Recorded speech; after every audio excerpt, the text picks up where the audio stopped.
Muy buenos días, bienvenidos, bienvenidas como siempre a este su espacio Periodismo y Sociedad. Conversatorio horizontal, transparente, objetivo, para que entre todos reflexionemos, con la ayuda de Dios construyamos un mejor país.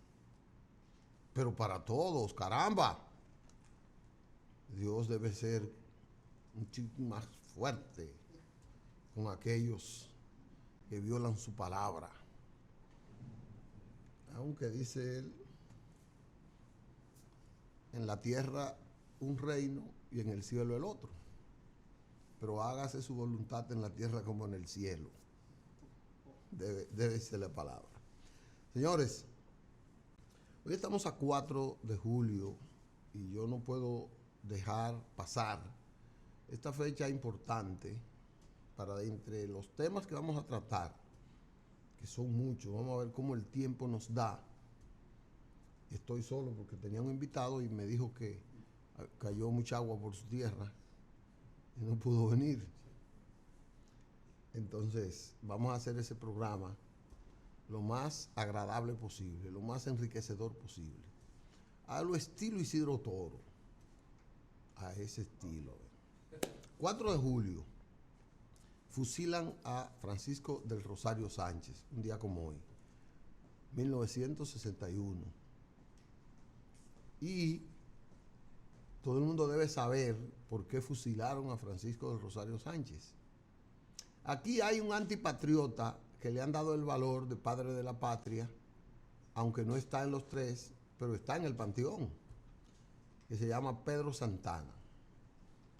Fue un militar cuyo único objetivo era el poder para él y el enriquecimiento de cogerse el país para él. Cuando no podía, entonces dárselo a una nación extranjera. Era un anexionista, por tanto era antiindependentista. Y los padres de la patria se distinguen por ser independentistas. Entonces Pedro Santana, hay un grupo de gente que lo quiere hacer, es normal, dentro de ese grupo de patriotas que él ha logrado. Pero mentira, él asesinó a la crema innata de los patriotas que lucharon con cuerpo y alma por la independencia. Entre ellos estuvo, ya de último, Francisco del Rosario Sánchez, que se había ido exilado, porque de lo contrario no hubiera vuelto. Los tres.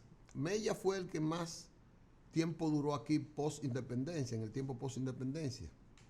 Porque Duarte tuvo que irse, Sánchez tuvo que irse, le fusilaron toda la familia de Sánchez, la familia de Duarte la exilaron, y la familia, los Duvergé los exilaron, los fusilaron, los Puellos los asesinaron y todo eso. Sánchez vino en el 61, esa es María Trinidad Sánchez, que era tía de Francisco, y quien no solo, porque recuerden que Francisco fue quien dio el grito de independencia en la Puerta del Conde, después del trabucazo de Mella, en la Puerta de la Misericordia, aquel 27 de febrero. Entonces, Sánchez se va y viene en rescate de la independencia después de la anexión a España, que el día 4 de marzo había consagrado Santana. Es apresado, como era debido, entró por San Juan, vino por Haití. En ese tiempo había una división bastante fuerte en Haití, había una corriente liberal muy independentista y muy democrática que contribuía, que ayudaba a la República Dominicana desde antes de la independencia, viendo que contribuyó con Duarte para lograr la independencia porque quería derrotar a Boyer en Haití. ¿Qué resulta? Que Sánchez fue asesinado en San Juan de la Maguana un día como hoy. Hago este periplo porque tenemos que saber poco a poco a quién veneramos. Nosotros estamos venerando muchos delincuentes en la política de hoy y en la política de antes, pero hoy tenemos hasta un grupo de delincuentes que quieren ser presidente, que diputados, senadores, que transgreden la ciudad, la sociedad, los valores, con los que debimos tomar un camino distinto. Entonces, a Sánchez lo fusilan. La batalla del Cercado, que fue la primera batalla, la batalla que él encabezó, creo que la única, y lo fusilaron allá. Quisieron vincularlo, como él era negro, como un haitiano. Desde ese tiempo están confundiendo los morenos con los haitianos. Y se han muerto muchos dominicanos haitianos, dominicanos morenos, porque son haitianos. Han deportado dominicanos a Haití, porque son haitianos solo porque son negros.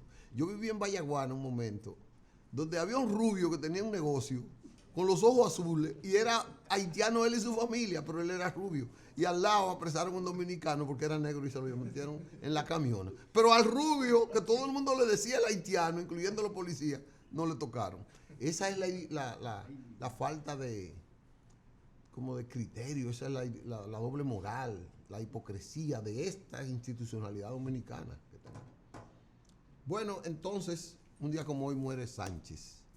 Dice él, yo vine por Haití, no pude entrar por otro lado, porque aquí nada más se caminaba en barco, se salía de aquí en barco o en mulo. Y él vino en mulo por Haití, no tenía otro lugar por donde entrar. Por eso aquella frase de yo entro por Haití porque no tengo otro lugar por donde hacerlo. Pero si alguien quisiera mancillar mi nombre, decirle que yo soy la bandera nacional. Y le pidieron de todo para que se arrepintiera, no, yo soy la bandera nacional, fusílenme. Solo permítanme arroparme con la bandera cuando me vayan a fusilar, para que fusilen la bandera también. Otro día como hoy, un día como hoy, es la materialización del suicidio, o sea, la muerte de uno de los mejores presidentes que ha tenido este país, don Antonio Guzmán Fernández. Don Antonio fue un político, era un hacendado, político con intereses, pero tenía unas ideas democráticas muy acrisoladas, muy profundas, y había formado parte del PRD a la llegada del partido aquí por vía del profesor Juan Bosch, que era el presidente del PRD y era el candidato presidencial de ese partido. Don Antonio fue escogido ministro de Agricultura por el gobierno de los 7 meses del profesor Bosch, dentro de un grupo de personalidades, de hombres de bien, básicamente de Santiago, que escogió Juan Bosch. Y él fue creciendo y fue tomado mucho en cuenta en la política. Era un hombre extremadamente honesto, trabajador, sencillo, y un empresario agrícola. Había sido empleado privado de una compañía extranjera. Bueno, fue tan notoria su desarrollo, su función en los 7 meses, que le hizo crecer y ser tomado en cuenta en el 65 como la salida a la guerra de abril, a la crisis posguerra. Lo único que él tenía una dignidad tan grande, tan alta, tan fuerte, que dijo, le pusieron algunas condiciones, porque recuerden que aquí estaban los yanquis. Y los yanquis querían unas elecciones amañadas para ellos poner el títere que ellos quisieran poner, pero necesitaban un proceso de transición. Y querían que él fuera la persona que encabezara ese gobierno. Pues él dijo que no, porque una de las condiciones era que él tenía que sacar del país a todos los constitucionalistas que habían enfrentado a las tropas norteamericanas y que habían luchado por el retorno del gobierno del profesor Bosch. Entonces don Antonio se negó, él no fue tomado en cuenta. Entonces a partir de ahí, luego el profesor Bosch fue candidato en el 66 contra el doctor Balaguer, que estaba predeterminado a ser el presidente, porque aquí estaban los yanquis, y los yanquis nada más decían Balaguer 4 años, Balaguer 4 años, decían los yanquis en ese tiempo, los americanos, aunque después se tornó anti-norteamericano. Don Antonio fue candidato a la vicepresidencia del profesor Bosch. Como el profesor Bosch no salió a la campaña, él tuvo que salir más que todo el mundo, don Antonio, y eso le ganó un sitial que 8 años después lo llevó a ser el candidato presidencial de un amplio frente de oposición que llamó el Acuerdo de Santiago, hecho por el doctor José Francisco Peña Gómez, que ya irrumpía como el líder natural de este país. Esas elecciones la encabezó don Antonio porque Juan Bosch se negó a ser candidato de esa alianza y formó otro bloque de partido que llamó el Bloque de la Dignidad Nacional. Entonces, Balaguer no iba a permitir unas elecciones que la hubiera ganado el Acuerdo de Santiago, pero no permitió elecciones y el Acuerdo de Santiago hubo de retirarse 3 días antes de las elecciones, porque no habían condiciones. Los militares estaban en las calles apresando a todo el que no iba a votar y con los fusiles, con paños rojos. Ese era el color del Partido Reformista. El PRD hizo una gran alianza, oigan esto, que juntó a los izquierdistas del MPD, de la Línea Roja, etc. Y juntó a los derechistas, encabezados por Wessing, quien fue el candidato vicepresidencial del don Antonio Guzmán. Para que usted vea qué boleta. Wessing había sido exiliado porque fue acusado de intentar darle un golpe de Estado junto con el alcalde de Santo Domingo, Manolín Jiménez, del PQD. Entonces había intentado darle un golpe de Estado. Esa es la historia hasta ahí de don Antonio, que hubo de retirarse. Peña Gómez, ese excelente estratega dominicano, a partir de ahí decidió que tenía que crear una fuerza nacional e internacional, un clima político que pudiera derrotar al doctor Balaguer 4 años después.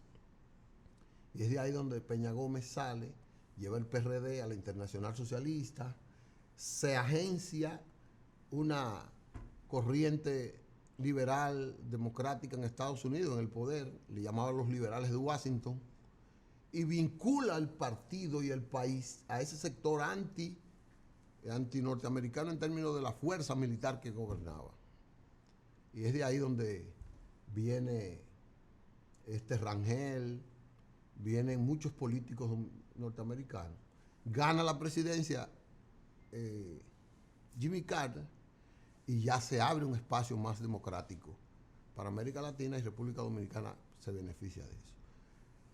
Hizo un gran movimiento que don Antonio encabezó con Jacobo Masluta como vicepresidente, y entonces gana las elecciones. El país estaba luchando por soltar los presos políticos que estaban llenos y por regresar al país los exiliados que habían sido deportados por centenares por el gobierno del doctor Balaguer. Y don Antonio, entonces, que fue intentado no permitir subir, ¿sí? Hubo un movimiento militar que el 16 de agosto provocó un golpe de Estado. Eso dividió las Fuerzas Armadas y don Antonio, un sector de las Fuerzas Armadas encabezado por Bochán Javier, Pérez y Pérez, y un grupo de militares querían que no se contaran los votos y que no se diera un resultado electoral contra el doctor Balaguer, que era el candidato. Y el movimiento que había hecho Peña Gómez, ese deseo de cambio, así se llamó, el cambio va con don Antonio, y ese deseo había que materializarlo. Entonces se materializó. Don Antonio fue electo presidente, juramentado. Vincho Castillo encabezó un movimiento que le robó 4 senadores y un diputado para no tener mayoría en el Congreso del PRD, para designar los jueces que fueran balagueristas y que impidieran que esos jueces pudieran hacer algo. Vincho Castillo, recuerdo aquel debate de Atoy de Can con Vincho Castillo, que se llamaba La Novela, 5 días en el Canal 9. Fue así, y le dio a Atoy una pela. Entonces, juramentado don Antonio comenzó a tomar medidas, y esas medidas le dieron el nombre de Mano de Piedra Guzmán, porque había un boxeador que se llamaba Roberto Mano de Piedra Durán, que era indetenible. Entonces era campeón panameño, campeón mundial. Y a don Antonio le pusieron mano de piedra. De ahí viene la libertad de los presos políticos, los exiliados, regreso de los exiliados. De ahí vino una ley que sometió el expresidente Salvador Jorge Blanco, en ese tiempo, presidente del PRD y senador del Distrito Nacional. Pero que era una ley del partido. Entonces, don Antonio nacionalizó la Rosario, cambió a los 5 principales generales que estaban impidiendo su ascenso. Yo recuerdo nosotros tuvimos la oportunidad de grabar a un general por un radio de onda corta todas las órdenes que estaba dando el 16 de mayo, de voten esos votos de Santiago, voten la romana, déjenselo a él, que esos son comunistas, y lo de Asua y de todos los otros cámbienlo. Y un general en Mao dije, pues de aquí, de Santiago para acá, ese Botaleche no gobierna. Todo eso lo vivimos. Nosotros, una juventud entusiasta, luchadora por el cambio, por expectativas, etcétera, estábamos involucrados en ese cambio desde los clubes culturales, etcétera. Bueno, don Antonio se sube ahí, le intentan dar varios golpes de Estado, pero no se materializan. Y en el 1982, ya afectado por una fuerte depresión, una notoria depresión. Uno no sabe por qué la depresión. La depresión, cuando no se tiene control, el resultado final es el suicidio.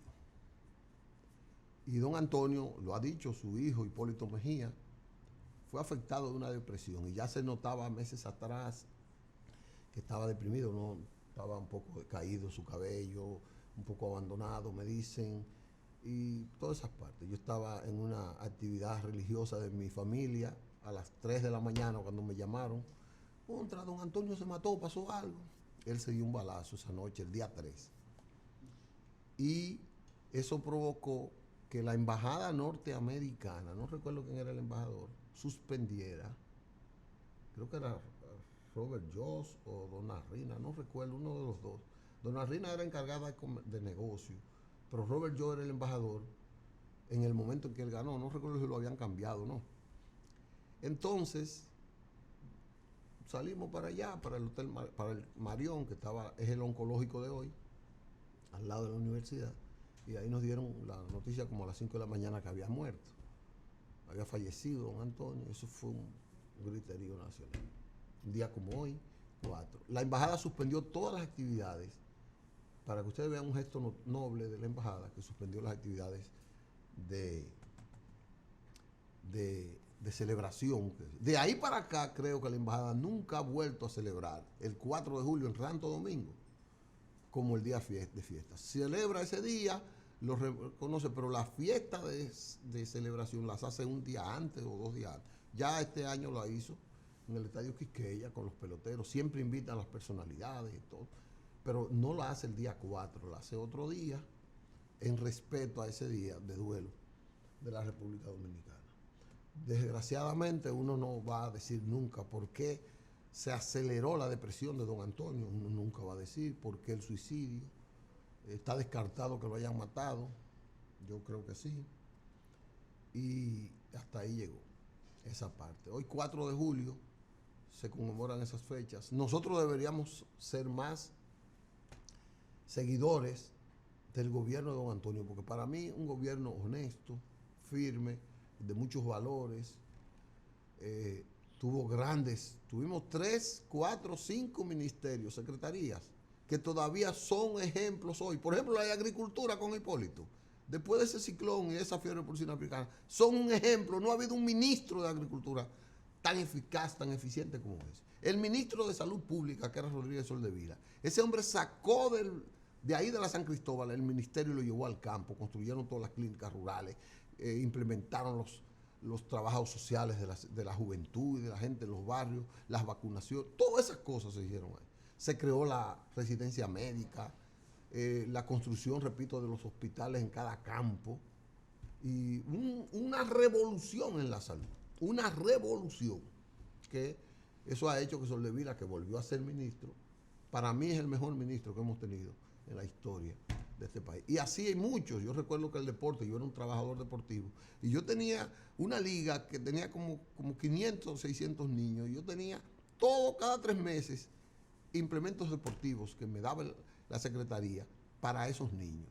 Yo recuerdo que ese Pedro Martínez y Ramón Martínez intercambiábamos mano guayabo, torneos, descalzos. Ellos comían espagueti con salchichón y nosotros también, y pan con espagueti, cuando íbamos a un intercambio. Para que ustedes vean, de esto les voy a hablar en otro segmento ahorita, una experiencia muy bella que hay. Tengo que irme a una pausa, porque el tiempo de esta sesión se fue y vamos a una pausa y volveremos en breve con ustedes y Periodismo y Sociedad en este día.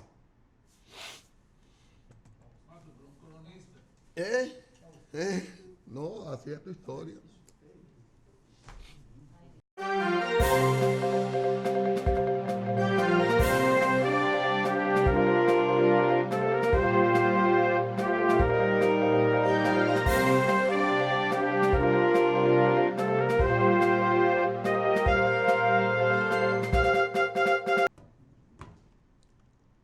Bien, regresamos con ustedes.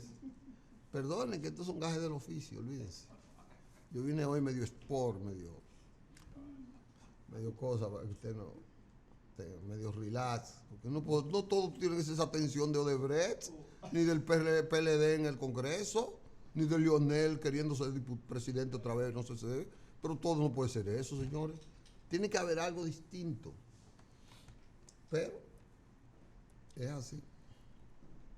Yo no pude enviarle a Honey el link, pero sí lo puede encontrar. Se llama de pedir en el semáforo, está en el listín diario, a millonario. Así se llama el título de ese persona. Yo voy a hablar con él de eso. Miren, uno hace un esfuerzo, esto es una sociedad que es una permanente lucha del bien contra el mal. De los que están abajo, que tienen esas expectativas, ese deseo de triunfo, contra los que están arriba, que lo han conseguido todo fácil, y muchos que lo han conseguido con mucho sacrificio. Y entonces, a veces no se les resalta el valor de cómo lo hacen, cómo llegan. Entonces yo hoy me dediqué a traer las cosas buenas de este programa para resaltar esos valores positivos que tiene esta vida. Hay un muchacho que acaba de firmar con este programa de Julio 2 que se llama Robert Poisson, de pedir en semáforos a millonarios del béisbol. Ahí el listín diario es una investigación de la, para mí, espectacular historia de este joven, de este muchacho. Yo le voy a dar lectura a algunos párrafos. Este muchacho firmó por $5.1 millones para pasar al profesionalismo en la pelota. Por eso es que las familias dominicanas, gran parte de la familia dominicana, ha abrazado el deporte y sobre todo el béisbol para trascender, para salir del ostracismo económico, para destacarse en la vida. Robert Poisson dice, disfruta de un gran presente, le augura un futuro promisorio, pero el llanto por el triunfo no lo deja, quizás en un pasado desgarrador. Oigan lo de este muchacho. Hasta hace una semana era pobre. No, ese no, es un moreno. Es el moreno. Él vivía en la indigencia. Su madre salía a vender chucherías por la calle a pie. Su padre a echar días en los cañaverales. Y él, que era el mayor de la casa, salía a pedir en un semáforo o a hacer cualquier actividad menuda que le garantice con qué llevarle el desayuno a sus hermanitos. Él era el mayor, él es el mayor de la casa, y una hermana es sordomuda, de 4 niños, hermanitos que son. Narra esa investigación de cómo este joven, ese es él, pero no es así que yo lo quisiera. Si busca el listín, él consigue esa foto. Si busca el listín diario, se llama. Entonces, el listín de hoy está en cosas. Entonces, él no se sabe cómo cifró en el deporte esto, pero dice que vino aquí. Cuando él iba de su casa, de la esquina, que no reunía lo suficiente para pedir, para comprar lo que necesitaba en su casa, él pasaba por un amigo y le cogía fiado para llevar pan y salchichón a la casa, que era el desayuno de sus niños, de los hermanitos que él había dejado ahí, porque la mamá iba a vender. Dice que la mamá Luisa salía bien temprano con artículos en la mano, con dulce, con maní y una que u otra botellita de gas para venderla en las 90 y tantas casas que hay en el lugar donde ellos vivían. Unas casas sin puertas, una casa, piso de tierra, una casita donde está la pobreza. Este joven comenzó a jugar pelota, pero él no podía jugar porque tenía que ir a la escuela. Su padre creía que debía estudiar, el mayor de la casa, y entonces él le gustaba jugar porque en La Romana y en San Pedro hay demasiados ejemplos de niños que han salido de la pobreza con el deporte. Entonces, dice aquí que él dice que vendía agua, buscaba lata de agua en la cabeza para vendérsela a las personas, a los vecinos, cuando no había en ese campo. El caso es que lo trajo una persona para la capital, pero él no podía estar la semana entera en la capital porque él tenía su familia, él tenía que ayudarlo. Y cuenta que se fue y un día va un muchacho de Boca Chica, apellido Osuna, y lo ve, ahí está. Si tú buscas, porque hay una foto mucho más desgarradora en el listín de hoy, insisto en él, porque ahí que está la historia. Tú no tienes que entrar a alivio.com y ahí tú dices el listín y abre y tú vas a ver que dice de pedir el semáforo a millonario. Entonces este joven, Osuna lo practicó y fue allá. Y la mamá no lo quería dar, porque imagínense, era su paño de lágrimas, era su ayuda. Y su bebé no lo podía salir, tenía apenas 11 o 10 años, 12 años. Y dice Osuna que él no encontró dónde sentarse en la casa. Y él, como que eso le compungió, eso le llegó tan hondo, que él dijo, yo tengo que ayudar a esta familia a ver si este muchacho sale a camino. Muchacho con un talento enorme. Y lo trajo para Boca Chica y se lo mandaba 3 días, y 3 días aquí, 3 días allá, 3 días aquí. Y el muchacho iba a la escuela un día a la semana y estudiaba. Entonces, cuando tenía como 14 años, el muchacho había desarrollado un talento extraordinario. Y lo fueron a ver varios equipos y todo. Pero él no lo quería tirar por la borda, porque los equipos van y dicen, no, tú vas a 10, tú vas a 15. Él sabía que el muchacho valía 40, 50, porque los que saben de pelota saben cuánto vale un talento desde que lo tienen, desde que lo desarrollan. Pero él dice que lo que le interesaba era ver cómo este muchacho podía salir. Ya le dije las condiciones sociales en las que este muchacho vivía, que eran paupérrimas, eran extremadamente pobres. Cuando le digo que él se tenía que levantar a las 5 de la mañana y su mamá y el papá para ir a ganarse el desayuno, salchichón con pan o guineo o arepa para que los niños los otros fueran. Bueno, este muchacho antes de ayer, le dieron 5.1 millones de dólares. Tiene 17 años, 17 o 18, para firmar al profesionalismo. Entonces, él en esa entrevista lo que hace es que se faja a llorar. La hace Pedro Briceño, y ya él le compró una casa a su mamá por 4 millones. Vive ahora en una urbanización cercana a donde él vivía. Dice que él no sabe cómo Dios lo premió, pero él dice que solo Dios puede hacer una cosa así por él, por un ser humano. Oigan los valores que él tiene. Solo Dios puede hacer por una persona lo que ha hecho por mí. Y todo lo demás lo diría a Dios. Entonces, él se fajó porque él tenía que ser la esperanza. Él era la esperanza de esa familia.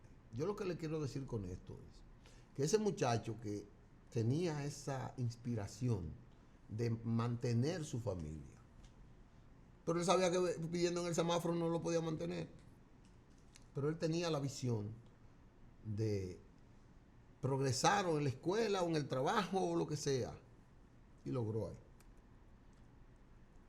Tenga una idea, tenga un plan, tenga una misión, tenga disciplina. Ahorita alguien hablaba fuera de la cámara. Disciplina. No es disciplina de respeto a los mayores solo. Disciplina significa usted estar en un programa de acción y cumplir con ese programa. Y día a día usted sabe que tiene que hacer esas cosas.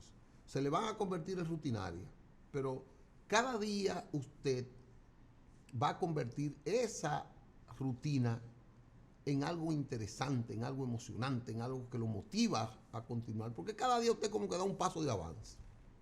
Eso le pasó a este muchacho. Puezón. Lo de Puezón es porque usted sabe que su papá o su mamá es haitiana, porque es de un batey, pero él es más dominicano que yo.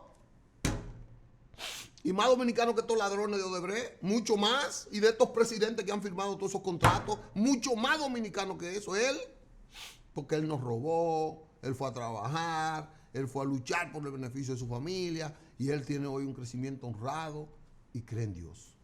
De verdad, él cree en Dios. Aún con los cuartos que tiene, él cree en Dios. Él dice. Entonces, que no me vengan hablando disparates, de que no, que fulano es dominicano, que fulano es mentira. Todos estos ladrones que están ahí, que hablan todos los días por televisión y por radio, y que viven, son antidominicanos. ¿Por qué? Porque estimulan la corrupción que provoca la pobreza de la gente. Y son demagogos, son antisociales, no son ejemplos, aunque son los que se llevan hoy. Y la gente, como está tan analfabeta, la gente solo vota por esos delincuentes. No sabe votar. No sabe escoger por quién votar. Y usted los ve así en esa parte. Entonces, quise poner este ejemplo de este muchacho. No pude sacar la foto donde él está ahí, donde está ese ejemplo, porque realmente no vi cómo justificar el que usted tenga un sueño y que usted trabaje por ese sueño, con disciplina, con ahínco. Y no tema de que fulano le diga, tú no das para esto, tú no sirves para esto, tú no das para esto. Ese es su sueño. Labre el camino todos los días. Tenga esa disciplina porque ese es su sueño. No sea milane. No importa. Para usted lograr su sueño no necesita ni muchos recursos económicos ni otras cosas. Usted lo que necesita es usted decidirse a hacer realidad su sueño. Y eso es lo que tenemos que hacer. Y yo tengo un sueño, yo. Por eso le hablé de don Antonio, por eso le hablé de Sánchez, por eso le hablé de Puezón. Porque mi sueño es ver todos estos políticos ahorcados en el parque, todos estos ladrones políticos, no los honestos, que es la mayoría. Los honestos, que son la mayoría, pero los otros ahorcados en ese parque. no importa cómo se llamen, ahorcados ahí. Porque esa sobrevaluación de cada obra de Odebrecht provoca la ausencia de 20 escuelas, la muerte de 10 gente en un hospital porque no hay con qué curar las enfermedades y con qué habitar las emergencias. Porque esos que se robaron Odebrecht, los tucanos, los 20.000 expedientes sobrevaluados, impiden un camino vecinal, impiden que usted tenga apoyo del gobierno para usted sembrar y que el gobierno le auspicie que su siembra crezca sana y usted pueda venderla y ganarse la comida de su familia y de su casa con ese trabajo, sin tener que robar. Por eso es que yo los quiero ver ahorcados. Porque yo no veo cárceles, yo no los veo, yo no las veo, y yo veo lo que veo una complicidad de todo el mundo. Voy a hablar de eso en el próximo segmento. Voy a hablar de eso. Porque aquí hay muchos señoritos, muchos bonitos, que ahora usted los ve todos metidos, diga que compraron una comisión, diga que eran funcionarios y a la vez, oigan, eran funcionarios y a la vez eran contratistas de Odebrecht, eran asesores. Y los asesoraban y firmaban un contrato como desgraciados. Ustedes no tenían que hacer eso. Y usted los ve todos los días hablando de eso. Nos vemos en breve.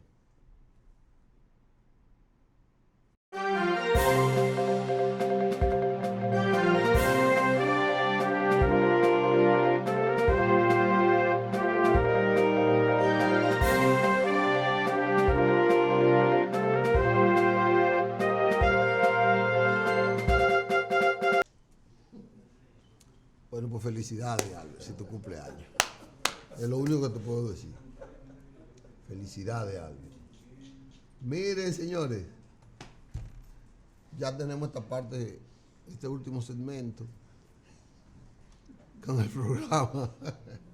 Usted me ve riéndome, pero es todas esas cosas para yo botar esa catarsis, esa cosa que tengo que hacer. Esa risa es una catarsis. Sí, porque esto es una realidad en la que usted tiene que reírse. Es real la vida. Mire, Odebrecht ha puesto en una situación difícil a la sociedad dominicana. He escuchado 5 o 6 abogados que van a poner querellas ahora contra los nuevos inculpados, los nuevos denunciados como beneficiarios de el supuesto soborno de Odebrecht en esta segunda etapa. Veo que Guido puso una querella contra Andy y ya están llamando a Andy a la justicia para que declare cuál fue el papel suyo ahí. Estoy oyendo a otros abogados que van a poner querella contra este señor Ibarra, que era su administrador del Banco de Reservas, y contra este señor Gibre. Oigan los apellidos, eso no se da en San Juan ni Ocoa. Ibarra y Gibre no son ni de Ocoa ni de San Juan, yo no sé de dónde son, pero eso tiene que venir de otra tierra. Entonces le dice que van a someter. Gibre era el jefe de la Bolsa de Valores. Pero resulta que este hombre, según lo que ha salido en la prensa, era asesor, no, él era director financiero en la CDE. Y luego, al mismo tiempo, era asesor de la compañía Odebrecht para firmar el contrato y para el proceso de licitación. Es decir, él o tenía que estar del lado de la CDE o tenía que estar del lado de Odebrecht, pero él estaba en los dos lados. Y ahora resulta que él renuncia yo pienso que es muy bueno de su parte, que renuncia de la Bolsa de Valores, porque un funcionario que esté en ese conflicto no debe ser funcionario público, no debe estar prevalido de la función pública, del poder que le da. Yo estoy de acuerdo, igual que Ibarra, que ha renunciado y se sometan a la investigación. Lo que no entiendo es esto. Dice el señor procurador, el magistrado procurador de la República, ante esta nueva avalancha de petición de sanciones, de investigación, no sanciones, dice él que va, no, que el que lo ataca a él, que el que ataca al procurador, está con la corrupción. Y yo pienso que un procurador no se debe no se debe expresar así. Yo creo que no. Si usted lo están atacando, usted tiene que explicar porque usted no se debe a usted. Usted tiene que explicarle a la sociedad y convencer a la sociedad de que usted está correcto, que usted está actuando en lo correcto. No recrimine a nadie. No, usted no tiene por qué decirle corrupto a nadie que pida que usted transparente todo. Yo pienso que no es el proceder de un procurador.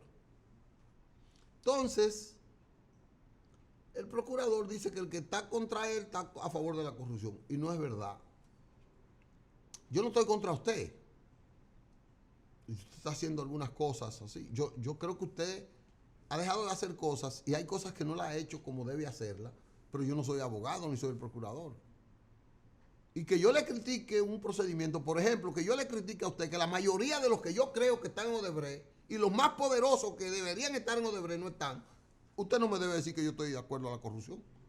Porque yo lo que estoy diciendo es que usted meta a corruptos que evidencian su riqueza y que no están en los expedientes. Eso es lo que yo le estoy pidiendo. Por tanto, yo no estoy con la corrupción. Yo lo que quiero es que usted profundice en la lucha contra la corrupción. Vamos a decir que sí, que usted la inició. Pero que la profundice porque usted me ha sacado a gente importantísima, que debe tener datos importantísimos. Yo le digo, por ejemplo, Pinalito. ¿Usted cree que de Pinalito nada más debe estar preso un mensajero? ¿Usted cree que el ministro de Obras Públicas, Víctor Díaz Rúa, que está ahí encartado, es la persona responsable de que se apruebe un adendum que triplica el expediente, la base, el monto del expediente? No, porque un ministro no puede hacer eso. Porque un ministro de Obras Públicas no tiene autoridad sobre los libramientos de contabilidad. Y todo eso lo dirige otra instancia. La Contraloría no depende de Obras Públicas, al contrario, la Contraloría controla Obras Públicas. Y si hay un adendum sobrevaluado, entonces el ministro de Obras Públicas tiene culpa porque quizás lo instruyó, quizás lo amarró y todo. Y quizás se beneficie más que todo el mundo. Pero alguien más. Porque ese dinero no está recaudado en Obras Públicas, no lo hacen en Obras Públicas. Ese dinero lo sacan de otra instancia y lo autorizan 3, 5, 10 funcionarios más. Entonces, procurador, si yo le digo a usted que junto a Víctor Díaz Rúa tiene que haber una cadena de gente que autorizó el adendum de Pinalito por lo menos, uno, y hay 18 adendum sobrevaluados. Si usted me dice a mí que yo lo condeno a usted porque usted solamente tiene un coronel que compró los tucanos, usted me va a decir que el coronel fue a Brasil, cotizó los tucanos, fue a Brasil, revisó los tucanos, vino aquí, ese coronel fue al Congreso para que aprobaran el préstamo de los tucanos, el contrato de préstamo de los tucanos lo hace el Poder Ejecutivo, lo hace el consultor jurídico, más nadie. Porque los contratos de préstamos solo los hace el Poder Ejecutivo. Entonces, usted me va a decir a mí que un coronel es el que tiene que pagar la culpa de los tucanos. No, yo no lo voy a creer, pero yo no estoy a favor de la corrupción con eso. Yo estoy con que usted me involucre, además del coronel que es quien yo diría tiene la menor culpa, que me involucre a todo el que tuvo que ver con esa autorización de la compra de los tucanos. Eso es lo que yo le estoy pidiendo y yo no estoy del lado de la corrupción. Usted no me puede meter a mí en el saco de que porque yo le condeno su proceder, estoy con la corrupción. Yo creo que usted no pudiera hacer eso. Y a usted lo que le están pidiendo es que los ladrones de cuello blanco, que con esos cuartos han ganado elecciones, quieren ganar las elecciones, vayan ahí. Entonces, esas cosas, señor procurador, esas cosas yo pienso que no son de su agrado, como que no son bien dichas por usted. Eso es lo que yo entiendo. Y usted